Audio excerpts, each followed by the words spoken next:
عليكم ورحمة الله وبركاته نحمده ونصلي على رسوله الكريم أما بعد فأعوذ بالله من الشيطان الرجيم بسم الله الرحمن الرحيم وإنك لعلى خلق عظيم সম্মানিত দর্শক শ্রোতা ভাই বোনেরা, ওয়ার্ল্ডের যে যেখান থেকে বসে আজকে আমার অনুষ্ঠান দেখছেন সবাইকে আন্তরিক অভিনন্দন জানাচ্ছি, মুবারকবাদ জানাচ্ছি।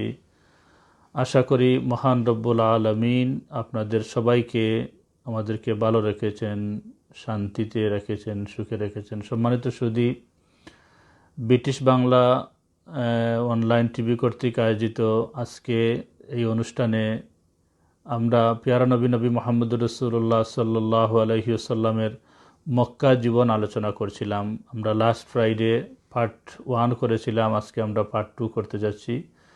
সম্মানিত সুধী, আপনারা জানেন নবীজির মক্কা জীবনটা ছিল অত্যন্ত দুঃখ ভারাক্রান্ত একটি জীবন। নবীজির নবুয়তির প্রাপ্তির পর থেকে এই 13টি বৎসর নবীজির উপরে কিন্তু আঘাতের উপর আঘাত, নির্যাতনের উপর নির্যাতন এসেছে এবং তারা পুত্তলিকরা, মুশরিকরা নবীজির উপরে বিভিন্নভাবে আঘাত করেছে, নির্যাতন করেছে।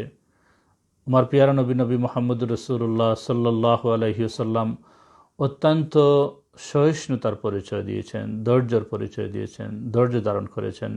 এক্স্যাক্টলি পেয়ারা নবী মুহাম্মদুর রাসূলুল্লাহ সাল্লাল্লাহু আলাইহি ওয়াসাল্লামের সঙ্গী সাথীগণ, নবীজির সম্মানিত সাহাবায়ে কেরামরা, তারাও কিন্তু অত্যন্ত সহিষ্ণুতার পরিচয় দিয়েছেন, ধৈর্য ধারণ করেছেন, তারা প্রতিঘাত করেন নাই। আমরা দেখেছি যে নবীজির এই ধৈর্য ধারণ করা এবং সাহাবায়ে কেরামদের এই ধৈর্য ধারণ করা, এটা ছিল ইসলামের জন্য অত্যন্ত মহত্বের একটি পরিচয়। সম্মানিত সুধী, আমরা হাদিস শরীফ থেকে যদি বলি, আমরা দেখব যে আপনারা জানেন মক্কা শরীফের তখনকার নেতৃত্বস্থানীয় যে সমস্ত ব্যক্তিবর্গ ছিল, তাদের মধ্যে একজন ছিলেন উকবা ইবনে আবু মুইত, এবং এই উকবা ইবনে আবু মুইতের একজন ঘনিষ্ঠ বন্ধু ছিলেন উমাইয়া ইবনে খালফ। উকবা ইবনে আবু মুইত কোনো জায়গায় সফরে যাওয়ার আগে অথবা কোনো রওয়ায়াতে আপনারা দেখবেন সফর থেকে এসে তিনি তার ঘরে একটি পার্টি দিয়েছিলেন, আয়োজন করেছিলেন। মক্কা শরীফের বিভিন্ন সম্মানিত নেতৃত্বস্থানীয় নেতৃবৃন্দকে তিনি দাওয়াত করেছিলেন। এর মাঝে আমাদের পেয়ারা নবী মুহাম্মদুর রাসূলুল্লাহ সাল্লাল্লাহু আলাইহি ওয়াসাল্লামকেও তিনি দাওয়াত করেছিলেন।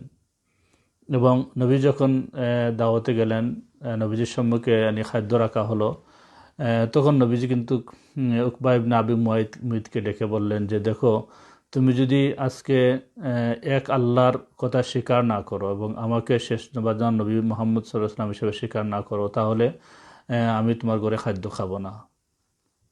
তখন এই ব্যক্তি চিন্তা করলেন যে আমার একজন মেহমান এসেছেন আমার বাড়িতে, আর আমার দাওয়াতে সাড়া দিয়ে এসেছেন, যদি না খেয়ে চলে যান তখন কেমন হয় বিষয়টি। এজন্য তিনি নবীজির কথায় তিনি শাহাদা পাঠ করে দিয়েছিলেন। তিনি বলেছিলেন, আশহাদু আল্লা ইলাহা ইল্লাল্লাহু ওয়া আন্না মুহাম্মাদুর রাসূলুল্লাহ, আমি সাক্ষ্য দিচ্ছি যে আল্লাহ ছাড়া কোনো মাবুদ নেই এবং মুহাম্মদ সাল্লাল্লাহু আলাইহি ওয়াসাল্লাম আল্লাহর রাসূল। এই শাহাদার পর কিছু সময় পর উমাইয়া ইবনে খালফ ঘরে আসলেন। আসার পরে তিনি যখন এই ঘটনা শুনলেন, তখন কিন্তু তার বন্ধুর উপরে, উমাইয়া ইবনে আবু মুইতের উপরে অত্যন্ত রাগান্বিত হলেন এবং তিনি খুব শক্ত হয়ে বললেন যে, আবু মুইত, যদি তুমি মুহাম্মদের মুখের উপরে যদি থুতু না দেও, তাহলে আমি কিন্তু তোমার ঘরে খাদ্য খাবো না এবং আমি চলে যাব। তখন তিনি তার বন্ধুর কথা রক্ষা করতে গিয়ে তিনি নবীজির মুবারক চেহারা মুবারকের উপরে তিনি থুতু দিয়ে দিলেন। নাউজুবিল্লাহি মিন যালিক। এটা কত দুঃখনীয় ছিল। এই সময় তিনি উপরে থুতু দেওয়ার পরে কিন্তু আমরা অথেন্টিক কিতাবগুলোতে পেয়েছি, ইমাম যাহ্হাক রহমতুল্লাহ আলাইহি তিনি তার কিতাবের মধ্যে লিখেছেন যে নবীজির মুখের উপরে যখন সে থুতু দিচ্ছিল, তখন থুতুটি ফিরে এসে তার মুখের উপরে পড়ে গিয়েছিল এবং তার মুখে একটি দাগ পড়ে গিয়েছিল। মৃত্যু পর্যন্ত তার এই মুখের দাগ যায় নাই। এবং নবীজি বলেছিলেন যে এই দুই ব্যক্তিকে মক্কা শরীফের বাইরে তাদেরকে কাতল করা হবে, নিহত করা হবে।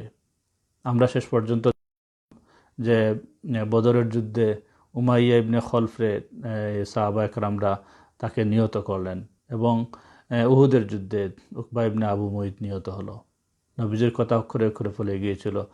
আমার আল্লাহ কিন্তু এই ঘটনা দেখছিলেন, যেহেতু পিয়ারা নবী নবী মোহাম্মদুর রাসূলুল্লাহ সাল্লাল্লাহু আলাইহি ওয়াসাল্লাম এক আল্লাহর শাহাদা তার কাছ থেকে নিচ্ছিলেন, যে আল্লাহ এক, আল্লাহর কোনো শরিক নেই, আল্লাহ অদ্বিতীয়। এই কথার এই শাহাদা যখন নিচ্ছিলেন তখন এই ঘটনা সে ঘটিয়েছে। আল্লাহ কিন্তু অত্যন্ত রাগান্বিত হয়েছেন, এবং আল্লাহ রাগান্বিত হয়ে তাদের শক্তভাবে আল্লাহ পাক তার কালামুল্লাহ শরীফে তিনি উল্লেখ করেছেন, কোরআন শরীফ নাজির করেছেন। আল্লাহ পাক বলেছেন, ওয়ায়াউমা ইয়াউদ্দুজ যালিমু আলা ইয়াদাইহি ইয়াকুলু ইয়া লাইতানি লাত্তাখাযতু মা'আর রাসূলি সাবিলা ইয়া ওয়াইলাতা লাইতানি লাম আত্তাখিজ ফুলানান খালিলা। আল্লাহ পাক বলেছেন যে কিয়ামতের ময়দানে একদল মানুষ তাদের হাতে কামড়িয়ে কামড়িয়ে উঠবে এবং বলবে, হায় যদি আমরা সেদিন মুহাম্মদের পথকে যদি আমরা অনুসরণ করতাম তাহলে আমাদের জন্য কত ভালো হতো, এবং আমরা যদি ওই ব্যক্তিকে বন্ধু হিসেবে গ্রহণ না করতাম তাহলে আমাদের জন্য কত ভালো হতো। কিন্তু তাদের সেই আর্তনাদ আর কিয়ামতের ময়দানে কিন্তু কোনো কাজে আসবে না। তাদের জন্য আল্লাহ পাকের মহান, আল্লাহ পাকের অত্যন্ত শক্ত শাস্তি, পানিশমেন্ট তাদের জন্য রেডি হয়ে রয়েছে, যেহেতু তারা নবীজির সাথে অত্যন্ত খারাপ আচরণ করেছে, অত্যন্ত ব্যাড বিহেভ তারা নবীজির প্রতি দেখিয়েছে। সম্মানিত শুধু আপনারা জানেন, আবু জেহেল ছিল মক্কা শরীফের তাদের অত্যন্ত বড় একজন লিডার। এই আবু জেহেল, আমি আগের পর্বে বলেছি, আবু জেহেল এবং আবু লাহাব নবীজিকে অত্যন্ত কষ্ট দিয়েছে, দুঃখ দিয়েছে, নবীজির উপর নির্যাতন করেছে। আবু জেহেল একদিন তার গোত্রের মানুষদেরকে বলল যে, তোমরা জানো যে মুহাম্মদ আমাদের ধর্মের ক্ষতি করতেছে, আমাদের দেবদেবীর দুর্নাম করতেছে, সুতরাং আগামীকাল যখন মুহাম্মদ কাবা শরীফের সামনে যখন সে আসবে নামাজ পড়তে, যখন সে সিজদায় যাবে, তখন আমি আমার এই পাথর দিয়ে তার মাথাকে আমি পিষে ফেলব। এবং এক্স্যাক্টলি যখন নবীজি নামাজ শুরু করলেন, নবী যখন সিজদায় গেলেন, তখন সে কিন্তু আগাচ্ছিল নবীজির মাথা পিষিয়ে দেওয়ার জন্য, গুড়িয়ে দেওয়ার জন্য।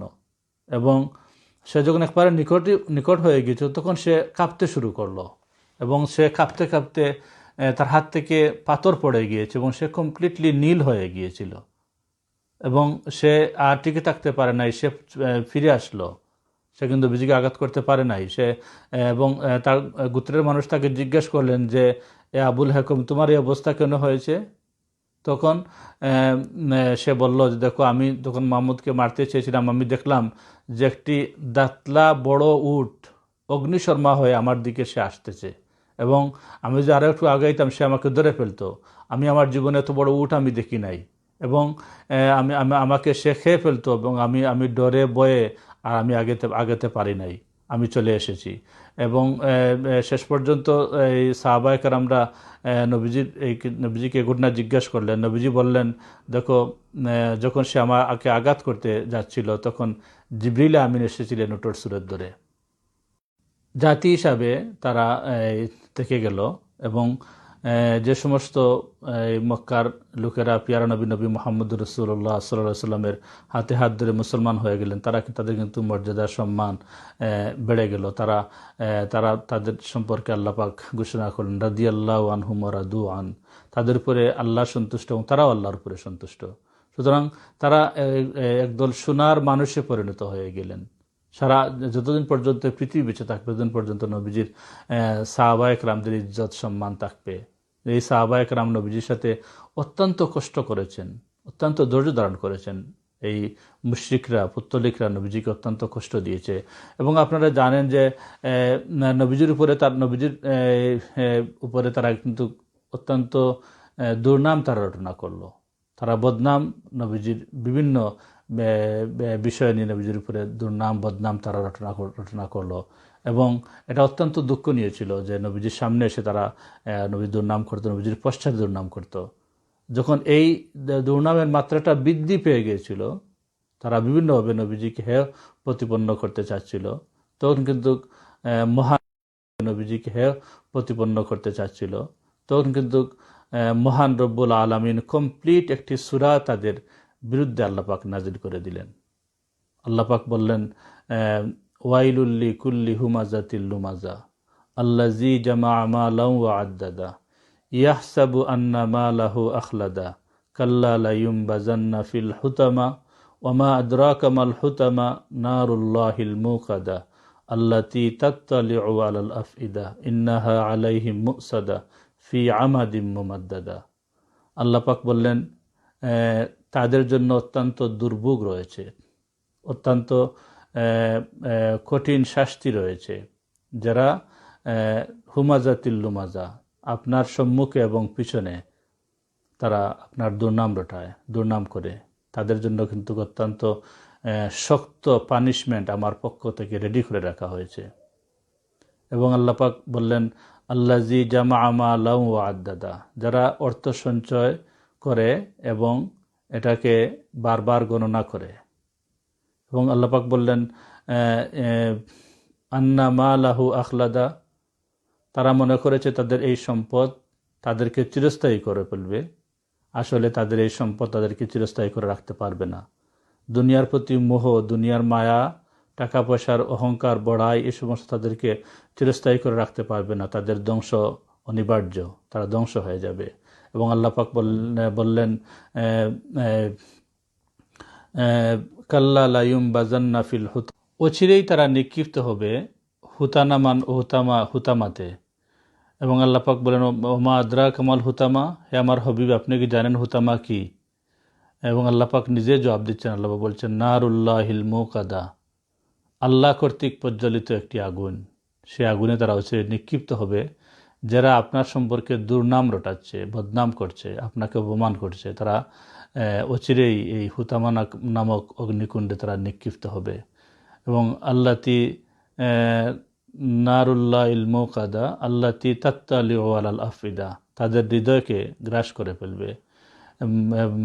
ইন্নাহা আলাইহিম মুসাদা ফি আমাদিম মুমাদ্দাদা, নিশ্চয় তারা এদিকে পরিবেশন করে রাখিবেন দীর্ঘায়িত স্তম্ভের মাধ্যমে।